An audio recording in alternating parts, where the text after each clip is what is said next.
The only difference that affects our output, our ability to produce, is leverage. It's what do we multiply our time by? There's only four. It's called the 4 C's, right? There's content. This podcast, we record it. It can be listened to by 10 million people. It changes nothing in our lives. Huge leverage. Code, right? Automation, software. Literally all software is designed to increase the output of a person's time.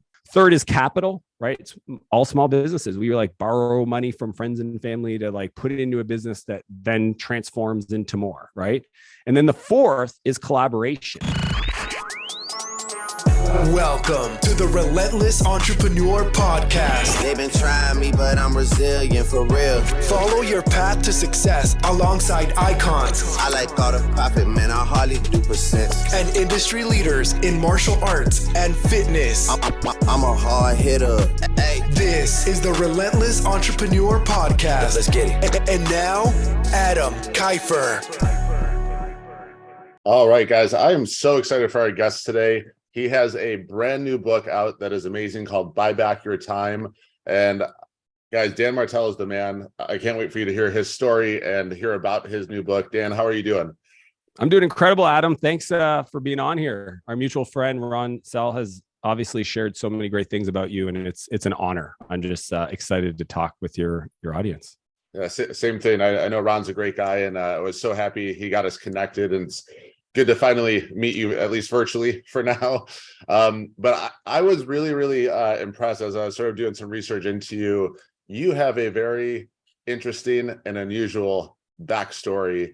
And I always think it's cool to sort of see what people have overcome to get to where they are, because I think a lot of times the audience just sees the finished product and they're like, well, that guy's there because he has money or whatever, and they don't know the full story behind it.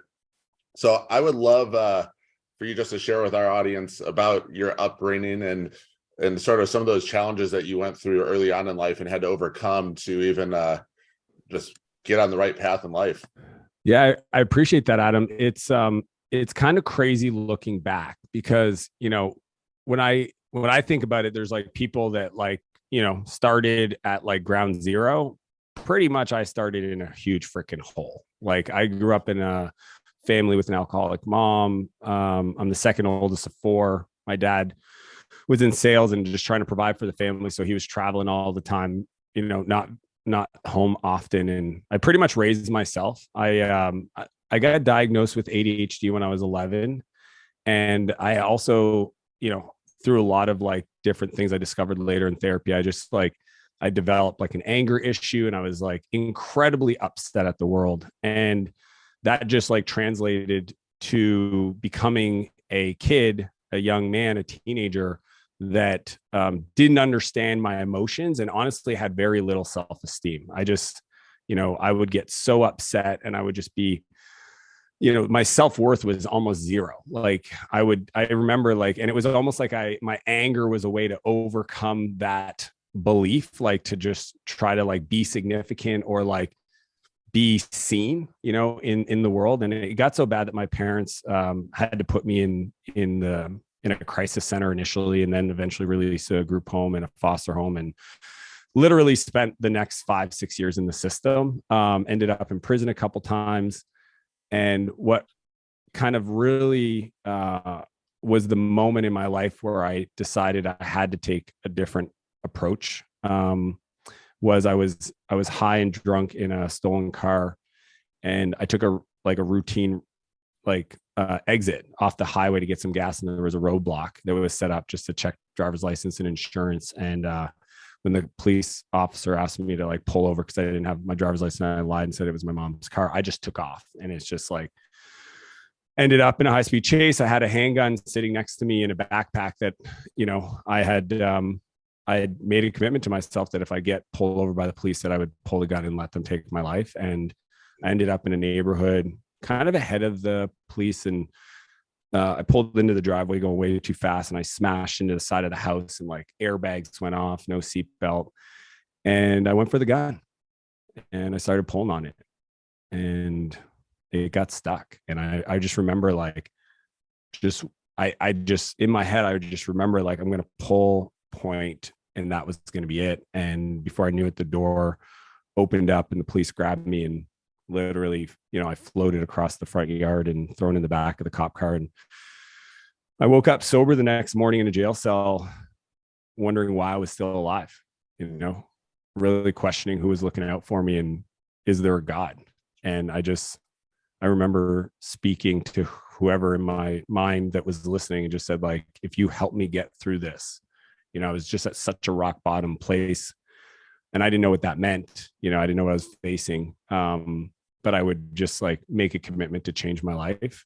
And there was no grand plan. It was literally like, I will just be a better person. And I ended up getting sentenced to almost 2 years due to the severity of my crimes. There were some other things that I'd been involved in. Obviously I had kind of a background, and I did 6 months in an adult prison due to the severity of like the stolen vehicle and some possession of handgun and whatnot. And it was after 6 months of like doing the work. There was like a cell block dedicated to juveniles, and that's where I was at in the adult prison in the East Coast of Canada, where I grew up. And I got released, somewhat good behavior, even though I did get in a fight, but I got released to a place called Portage, a rehab center.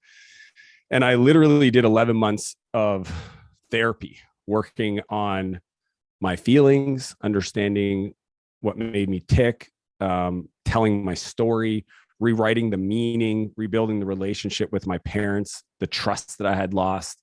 And it was just like this very challenging process. Like I would love that it was 3 months and I was sober, and it was not. It was like effort. Like I went through a deep transformation.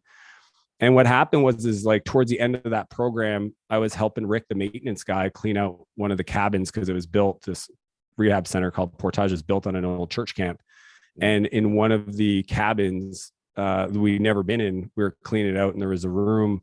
And in that room was a desk and an old computer, a 486. If anybody remembers, like these old computers, and next to it, a yellow book on Java programming. And I'd never touched a computer in my life. Like obviously I'd seen one, but we didn't really have access to one as a family. And this is 97. I started the computer up and just followed the instructions in this book. And within 20 minutes, I got the computer to print out "Hello World." And I thought, maybe I'm a genius. Like maybe it was so funny, the beliefs I had, because I was like, oh, I've never touched a computer, and I got it to do this thing. And this is a programming book. And, people that read these books are probably like computer science, technical people. And I just thought maybe my brain was broken one way, but like created this like way of seeing patterns. And that became my new obsession. And I got out, and entrepreneurship, I'd always been entrepreneurial. Unfortunately, nothing legal. But sure. Once, my dad would joke if I would just find something that was not legal that I was passionate about, he'd think I would do well in my life. Turns out he wasn't wrong. And I got out, and I discovered this small thing called the internet. Again, 97, 98. And since then, I've had the privilege of, building. I failed a couple times, got some really good big failures out of the way. And then when I was 24, I finally hired a business coach, this guy named Bob. He was an E-Myth coach. And I started reading business books, which sounds obvious to a lot of listeners, but I wasn't that clever. It took me 7 years, literally, of like building, like actively building, like going to school and then writing code and like just trying. And when I was 24, I finally kind of started to figure out a few things about business and became a millionaire when I was 27, sold the company when I was 28. Moved to Silicon Valley, to see if any of my crazy ideas would like hold water with the best in the world. And again, just kept plugging away and learning about how to buy back my time and build teams around me and all these things. And I ended up building 2 venture-backed companies in a 5 or 6 year period and exited those. So it's crazy because like I went from like failure 17, well, my whole life, but like in business, trying at them, just like wanting to be successful. And then finally, when I was 24, I started to put together the pieces. And then in a 10-year period, had built and exited 3 companies. And I share that because like, I think some people, it's kind of like the bamboo tree, right? Or the shoot, like you bury this seed and you take care of it for 5 years. You literally water it, give it nutrients, take care of it, protect it.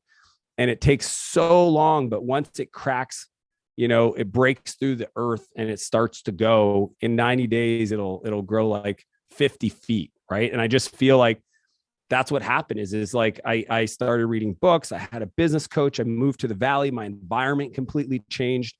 I learned new strategies, and then it just compounded. And today I'm the CEO of 2 8-figure companies. SaaS Academy is the largest software CEO coaching company in the world. We have 1,000 active clients. And then I have High Speed Ventures, which is my investment firm. So we've invested in 50 plus software companies. It's my own capital. I don't raise a fund. I just literally deploy and invest in companies.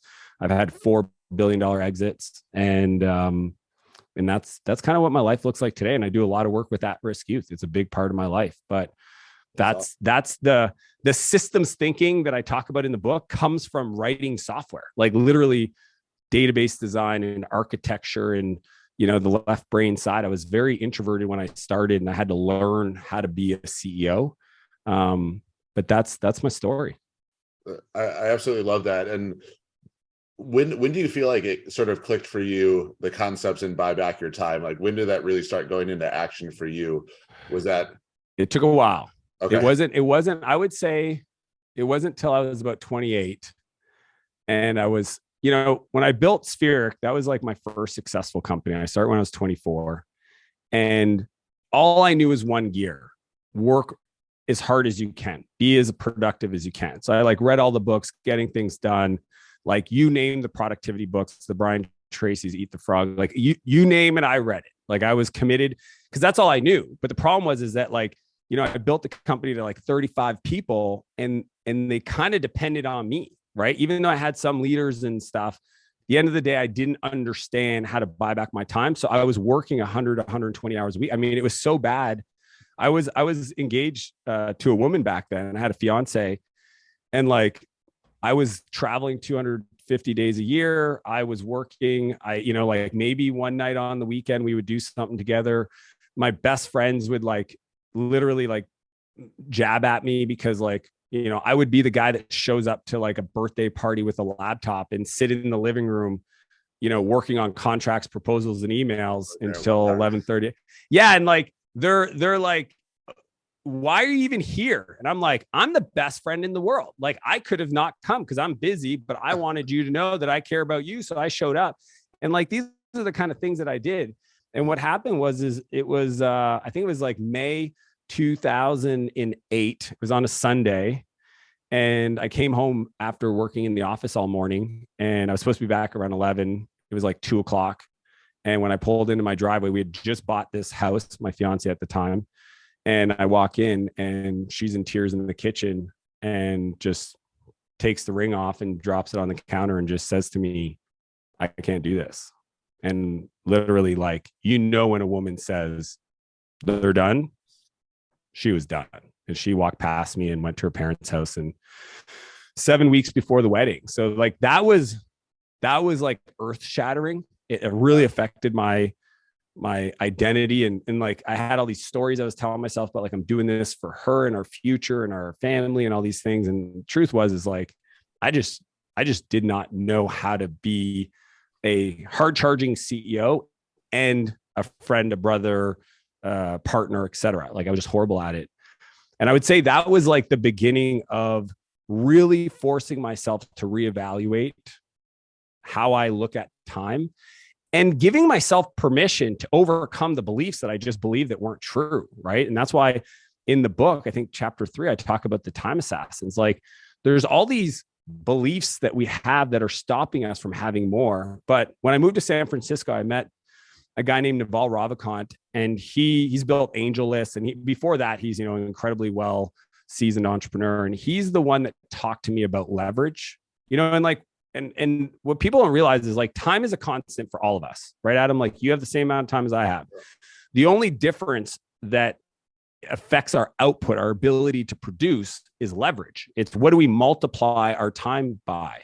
And Naval's the one that shared with me, there's only 4. It's called them the 4 C's, right? There's content, this podcast, We record it. It can be listened to by 10 million people. It changes nothing in our lives. Huge leverage. Code, right? Automation, software, like that's my world. So like literally all software is designed to increase the output of a person's time, right? Like that's why it exists, right? It captures information, it increases workflows, it automates things. Third is capital, right? It's all small businesses. We like borrow money from friends and family to like put it into a business that then transforms into more, right? And then the fourth is collaboration, and that's the people side. And that's what I really dive in the book.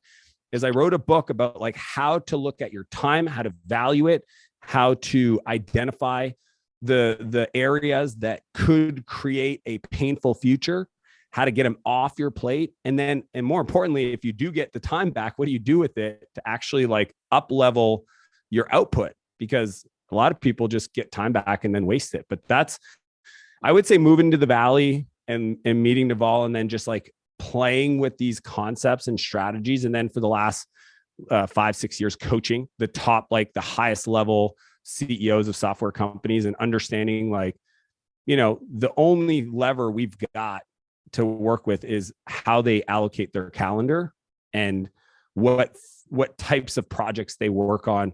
And does it like compound energy up, or does it suck your energy down? Because we need to protect the CEO and the founder. We need, like, every entrepreneur out there needs to get their team on board with this, because the moment you decide, I don't want to do this anymore, you put the whole team at risk. Like I coach these founders, and I get the call when they're like, hey, I'm done. I don't want to do this anymore. I want to shut it down. I want to sell it. Like, they get to a point where they've just architected their life in a way that is painful. And it's funny. I just going back to your story about your fiance, that resonated with me so much, because about 4 years ago, I had a very similar situation where I was sort of in the hustle culture and grinding it out, working like insane hours a week, and came home and the divorce talk happened. And I didn't know how to do both. So I think very similar. It was an eye-opening moment of like, all right, some things need to change in my life to make this work and to put importance. And I know you've talked about before that balance is bullshit. And I 100% agree with that. So buy back your time, I think, is such a good message to every entrepreneur listening, because it just allows you to prioritize important things in your life. And one of the things that was a theme throughout your book is, especially with hiring, you're like, don't hire to grow your business, hire to buy back your time. And I think most entrepreneurs are in that growth mindset all the time. They're looking for growth hacks and advantages and all these things. And we always think, well, we just need to hire some more people to help us grow and get to the next level. And the timing of your book couldn't be better for me, because we're getting ready to hire a COO, and I'm looking through candidates and I'm like, oh, this person would complement me, but this person could replace me. And just reading through that was great for me. For everyone listening, can you just dive in a little bit more to that concept about hiring to buy back your time and what that should look like? Yeah, I call it, calendar over capacity, right? So most people hire folks to add capacity to their business. I got to hire a developer, I got to hire a copywriter, I got to hire a marketing person or a salesperson, whatever it is. Like they hit an area of their business, and it's a capacity problem. The challenge is when you do that, is you end up with a lot of people, and it doesn't make your life better, right? Like usually, and I've seen this, there's different ceilings. It's, 300K is a ceiling a lot of small businesses hit. The next level is about 1.2 million in revenue, 12 employees. And the reason why is because if you don't follow the buyback principle, and I created this framework called the buyback loop that all my clients execute when they hit the pain ceiling, is they'll end up waking up and just like managing a bunch of people doing stuff. And then they look at their calendar and it's just full of like all the stuff nobody else wanted to do that has to get done.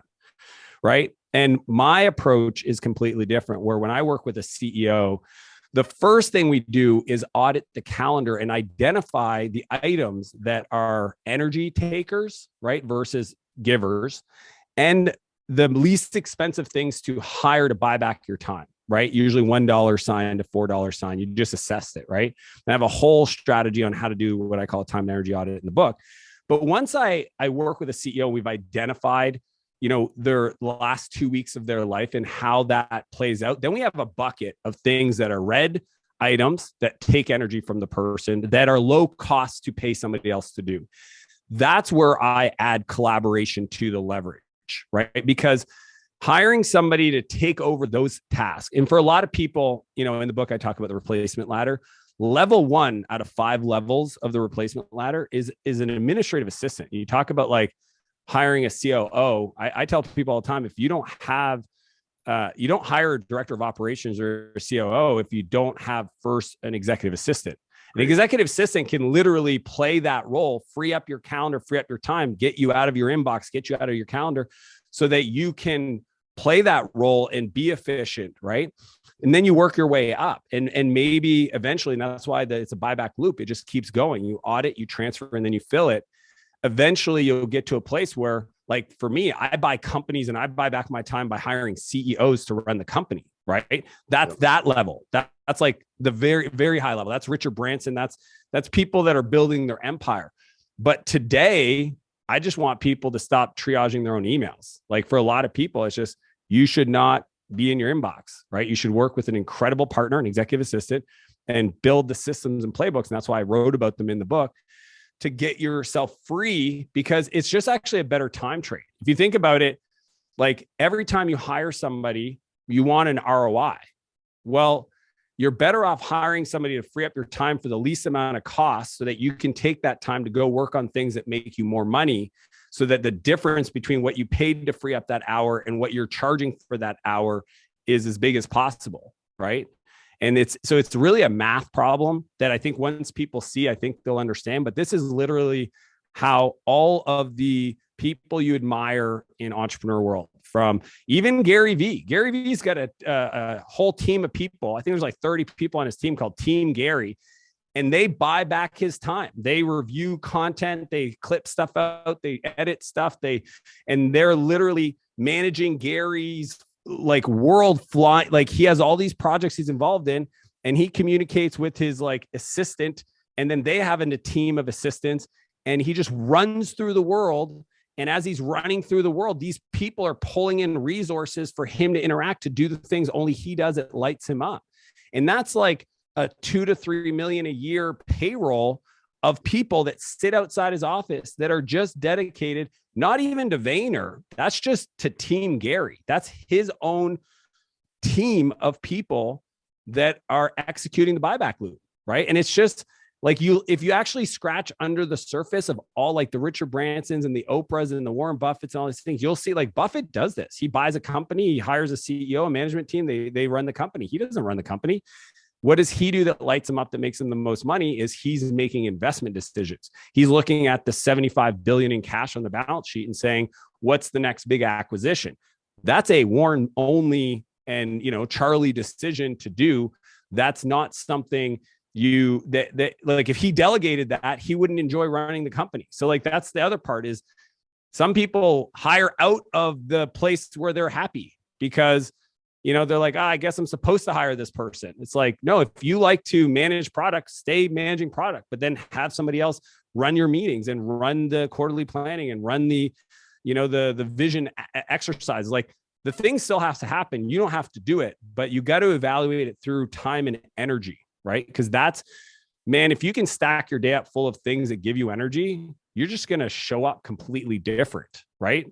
And as a CEO, you're allowed to do that. I'm giving people permission to evaluate their calendar and prioritize them first, because hopefully I make a strong argument that if you don't do this, you put the whole business at risk. So I know you talk about this in the book, but I have to bring it up because I know there's people listening that are thinking this, and they're going, Dan, I can't afford an assistant. So what do you say to people that have that limiting belief? Yeah, well, if you can't afford it, then you have to fix the business, right? Like, here's the reality is, if you are the CEO of the business and you have any revenue whatsoever, then your time is worth money. Yes. And there is no other hire you could make, minus an intern, which I'm a big fan of too. If you can't afford to pay somebody, try to get an intern, start there, a virtual assistant out, some third world country. Like you can pay $3-4 an hour to have somebody support you. The challenge for most people is not they can't afford it. They don't trust themselves. Like it's really two things, because I've coached so many people through this. is their beliefs around it is they don't know how to work with that person. And if the person actually frees up their time, they don't trust themselves to go work on the thing that they know they should be doing, that they've just been putting off anyway. That's why I put the time assassins first, because I'm like, hey, you could free up half your week probably just by like not doing these things and cost you nothing. They're like self-inflicted sabotages. Sure. And then, okay, if you've gotten those out of your life, then let's work on like, how do you actually buy back your time? But, you know, I talk about the buyback rate, which is understanding what your time is worth and what you should pay other people to do stuff. And that amount it changes all the time based on the health of your business. But if you do anything that you can pay somebody else to do that's less than your buyback rate, then it's just fundamentally inefficient. You know, $10 million companies were not built off $10 tasks. And a lot of CEOs have these like weird, you know, I have like my dad, you know, he owned rental properties and he would mow the lawn every Saturday and Sunday. And, you know, I would like, why are you mowing the lawn? You can pay somebody. He's like, I like to do it. I go, well, if you like to do it so much, offer to mow your neighbor's lawn. He's like, well, I don't like to do it that much. And I go, exactly. You don't like to do it. Like, you will do it. You have a sense of pride. You feel like you should do it, but you're not actually like, you should be going looking at real estate deals. Like, instead of mowing your lawn for 3 hours or your different properties, you should either spend time with your kids, which would have been cool, or, you know, go look at 2 or 3 or 4 other properties and go buy them to build your portfolio. That's something only you can do. You can pay anybody to mow lawn, right? And that's the whole like mindset shift that I really want to help the entrepreneurial community. It's the movement I want to create, which is I want to help people get free so they can do more, right? All my clients that I work with and I've taught this strategy for, they feel free to do more creation, to give more, to be more, to, you know, entrepreneurship is pretty cool because like every day a business owner wakes up to make the world a better place. It's built into the model, right? You can't be successful in business if you don't do that, because nobody will pay you because you're not solving a problem. Very so true. I think I just want to encourage more CEOs to do more art, to create more, to give more to their communities. And this is the only way you can do it, because we can't manufacture time. We can only impact what we do with our time to get more leverage. Amen to that. And one of the things, going back, like, you are so systematic in the book, and I absolutely love it. It's not just giving information. It's here's steps 1, 2, 3, 4, and 5 to do it. Like, we read, I read through the book, and the chapter about the assistant, like this morning I was talking to my assistant, I said, hey, we're going to read this together, because even starting the inbox and all that stuff, I was like, we can be so much more optimized with how we're doing things because of this. And one of the other things I love that you really broke down in the book was the different levels of trading, right? So I think you talked about the employee, the entrepreneur, and the empire builder. Empire builder, yeah. And I would love for you to sort of go through those with the audience, just because I think a lot of people don't know how to identify where they're at right now, or they don't even realize that they are trading like time for money instead of money for time. And I think that is such an important thing for an entrepreneur to be able to identify, hey, I'm at this level. Now I realize it. Now, what do I need to do to get from here to the next level? Because I think everyone wants to get to that empire builder where you're just trading money for more money, but they don't really know what steps to take in order to get there. Yeah. One of my mentors when I was in my 20s, he's the one that taught me that. He said, look, Dan, the way the world works, whether you like it or not, is very simple. Is we start off by trading our time for money, right? And that's employee. That's our team members. And then if we keep pulling on that string, we'll realize that like, oh, at some point I'm making money. And if I buy more time with my money to do things that's more valuable, then I'm trading money for time, right? Like, you know, and that's usually employee or an employer, right? So it's like you have an employee, then you have entrepreneur, right? So it's like time for money, then it's money for time. And if you keep going up that ladder and become what he called a better time trader, then we get to a place where we're investing, we're trading money for money, right? And that's the empire side, right? And some people go like, well, how do I do that as an employee? Like I make money and I live and all these things. I had a sales guy that, you know, he was making 6 figures, and on his own, because he hears, like, he watches the coaching that we do for our clients, and he came to the realization that like he's better off paying for an assistant to do 60, 70% of the follow-up, the emails, the scheduling, so that he can do more calls. He paid for it out of his own pocket. Okay. He you know, whatever he's paying her, 40, 50 grand a year. And then he took that time and doubled his income. He literally went from like 200 to 400K a year in revenue. Then he took the surplus that he was making and then started investing in real estate.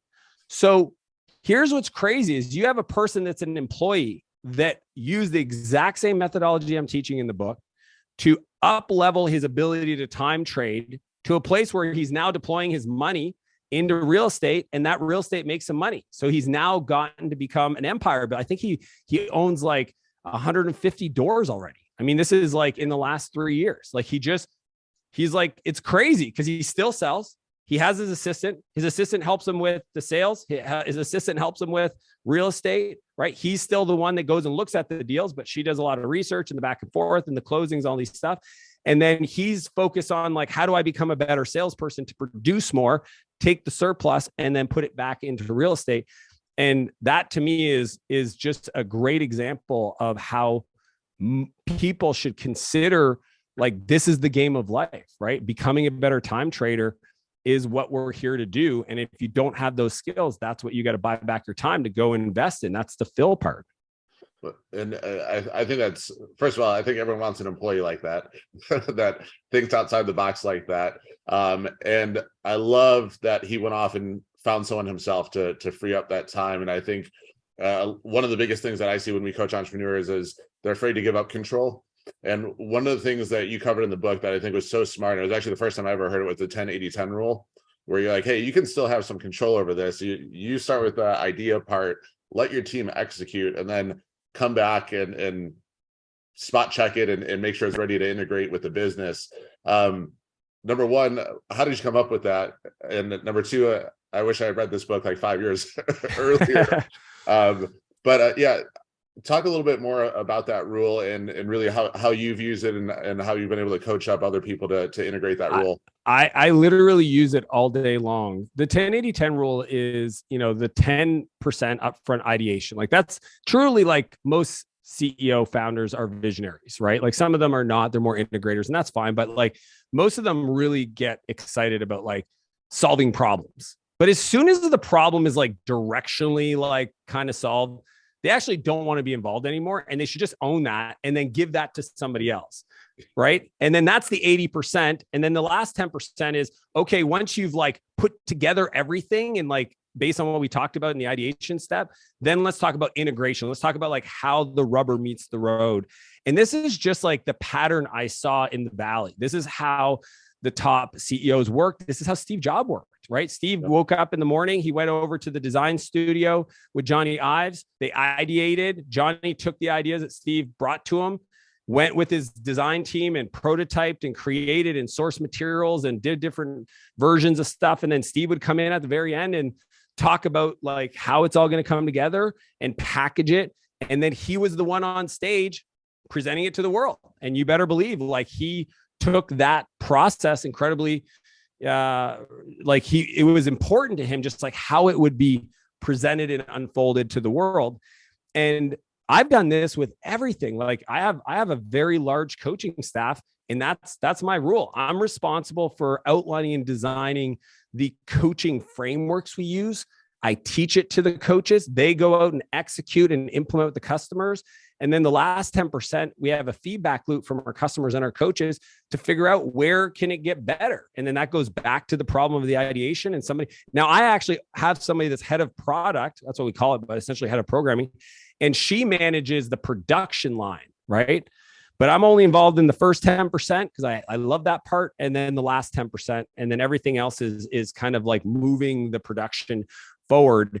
And that's to me, like you said, some people just can't let go because they're worried about control. There's actually a way you can set it up where you can just like, if you have those leaders in your team and you can just show up and ideate with them and then they run with it because they have experience and they come with playbooks.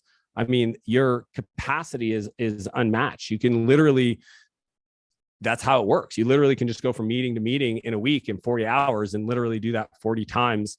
And that's 40 different work processes that are kicking off and all the heavy lifting's being done. And then you just get to review the final stuff to give your thoughts and the magic that makes it feel like it's your art, which is great. Yeah, I love that. And I think you've done such a good job, not only just touching on the business side of things and how to free up time, but I know in your book, you dive into a little bit on the personal side, and even like setting up the perfect week, which I love. I sort of theme out my days throughout the week of, hey, this like money day is Fridays for me. That's when I do investing. And that's when I do it with my 7-year-old also. And we do his investing and we do that together and block that time off. Can you talk a little bit about how you've been able to really optimize the personal side of things with buying back your time? Because I think a lot of entrepreneurs are so focused on the business side of getting things done that the personal side is sort of an afterthought. And I know that, I think, correct me if I'm wrong, you even had like a family coach come in, right? To work with you guys yeah, the personal side, I left it for the last chapter, and I called it the buyback life, because I really wanted to help entrepreneurs get free of their business. But the truth is like the exact same principles apply to your time in general. So for example, like a lot of people don't even give themselves permission to have somebody come in and clean their house a couple times a week, right? These are very beginner level trades, or somebody do meal prep for them, or somebody take care of the maintenance of the lawn and the house and the outside. Like those are very entry level time trades that just start there, right? Like, and people are like, well, how do I pay somebody to do meal prep? You can literally go on Craigslist or whatever site, Facebook Marketplace, and just say like, I'm willing to pay $12, $15 a meal for this kind of healthy meal. Like that's like the easy version. I have, I do the same thing, but a little different. My life is completely like next level because, I've been doing this for a long time, like over a decade, but we have a house manager that takes care of anything that would be deemed my wife or Dan's responsibility. So we call it the CEO of our life. And then my executive assistant is the CEO of my business calendar. And my house manager reports to my executive assistant, and they synchronize things, right? So I'll give people a sense of what that looks like. I haven't been to a grocery store in years. I do not fill up my car with gas. I do not clean my car. I do not set up the house. I don't purchase things for my home. I don't put things together. I don't do maintenance. I have multiple homes and vehicles and all this stuff and insurance and registrations, and all the stuff that you would do to maintain your life is managed by our house manager. And as she's gotten busy, we've bought back her time by, having dedicated staff for like cleaning, and our nutritionist that does the meal prep and all these other things, and our chef. And like, but because of that, like my wife and I, we don't like argue about 95 or 98% of the stuff that people argue about. Think about that. Like, yeah, sure. I don't have a honey-do list. Betty's got a list, and it gets done, and it gets done the same day. Like, this is what's crazy is like, we use Voxer and there's different tools to do it, but we're just like, we're working with her to get the things done. And then that way, my wife and I, like every night we have dinner together as a family. We hang out with our kids. We play with our kids. We do date nights. We invite friends over. She has Mondays off to go spend time with her friends or go to the spa. I have Tuesday nights, usually go mountain biking or snowboarding or whatever it is. And like, we built this rhythm of our life because we've applied the buyback principle into our personal life. And it's not something a lot of people think like someday when I exit my company, I'll live that lifestyle. No, that's available to you today, right? It's decide not to buy a new supercar, decide not to hire a super expensive executive, like bring that into your life. Usually that is not I can't afford it. It's, I don't feel comfortable. Yes, agreed.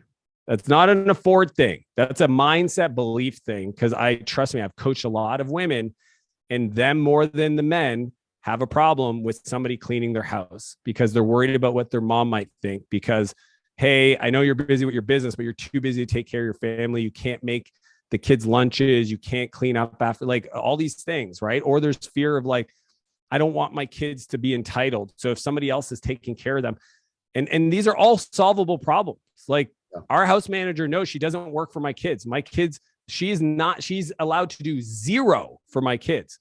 The kids don't flush the toilet. She goes and gets them and says, hey, you got to flush the toilet.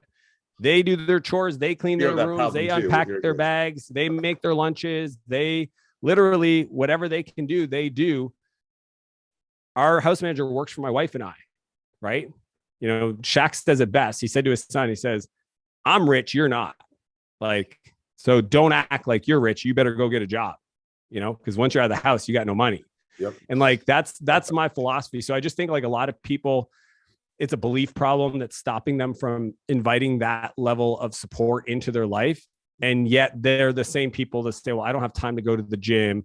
I don't have time for date night. I don't have time to go see my friends. You know, I haven't seen my family in a while. It's like, look, you can't say these are things that you have and not be willing to do the work to overcome the uncomfortableness of inviting people into your life to support you.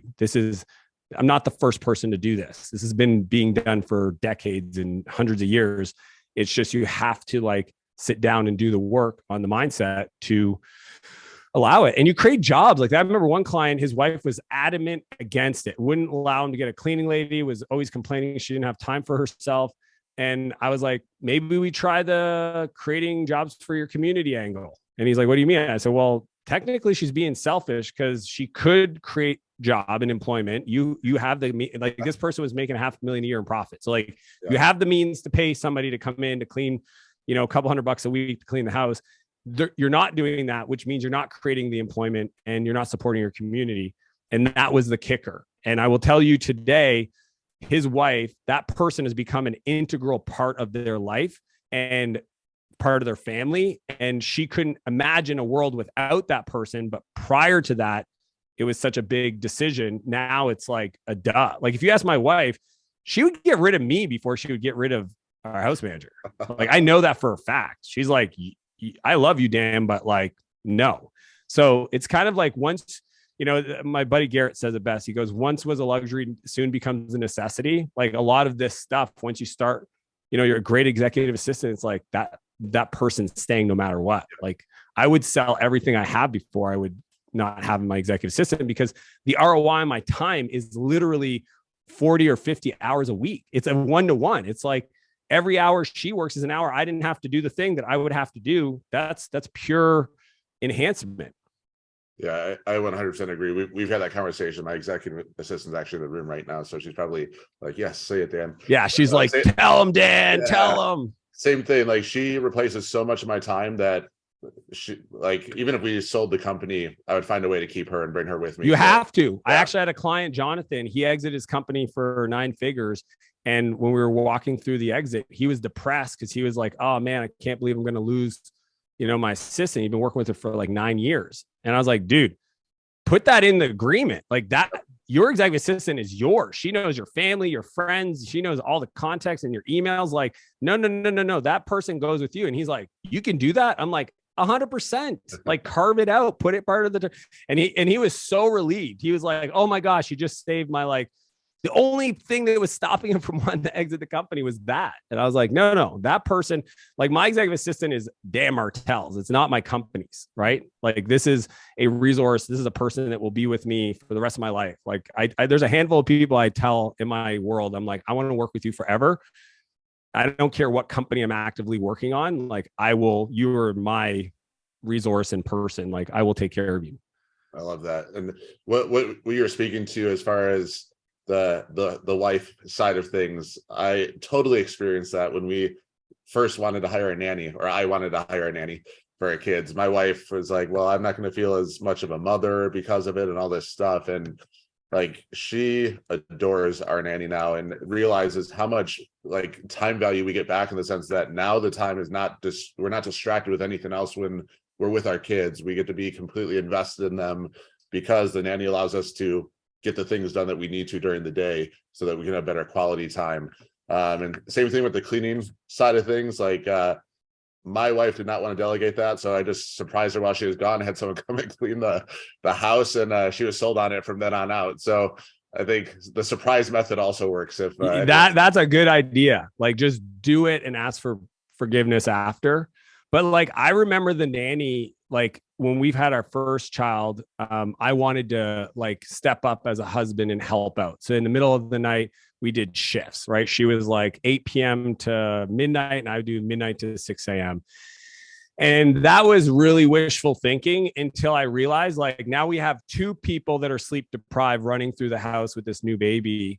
And one of my investors at the time, I was running a company called Clarity. And he said on a board meeting, he's like, how's things? I'm not sleeping. He goes, oh, you don't have a night nanny? And I was like, what's a night nanny? And then he explained it to me that it's literally a woman that stays with you at night that will bring the baby to my wife. She can breastfeed.